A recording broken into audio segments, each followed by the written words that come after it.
Raiya road કાયમ આવો નહોતો. અત્યારે ઘણી બધી વાર રેલનગરને જેમ લોકો આમ જાતું પાતું કરી દે છે ને, એક ટાઈમ એવો હતો કે રૈયા રોડ કોઈને ગમતો નહોતો. ત્યારે રૈયા રોડ આમ્રપાલી ફાટકથી લઈ અને હનુમાન મઢી સુધીમાં પતી જતો હતો અને ત્યાંથી આગળ હજી બ્રહ્મ સમાજને બધું વધતું હતું. મારા એક્સ પાર્ટનરે 25 જણાને તો કેન્સલ કરાવ્યો હતો કે રૈયા રોડ ના લેવાય, અને એ જ રૈયા રોડ આજે આખો રૈયા રોડ પ્રીમિયમમાં ગણાય છે.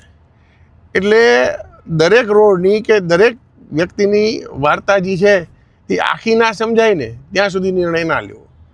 જેમ એક સમયે લોકો રૈયા રોડ ચૂકી ગયા અને હેરાન થાય છે, રૈયા રોડમાં એવું બીજા કોઈથી ન થાય.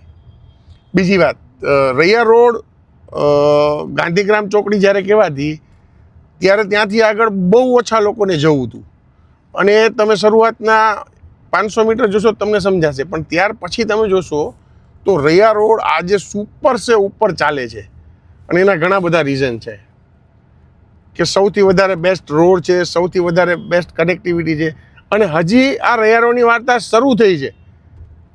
આ ક્યાં જઈને પહોંચશે? કેમ કે આ સીધો સ્માર્ટ સિટીને મળે છે, અને હજી એને 0 થી 25ની સ્પીડ પકડી છે, 100ની સ્પીડ પકડવાની બાકી છે ભાઈ.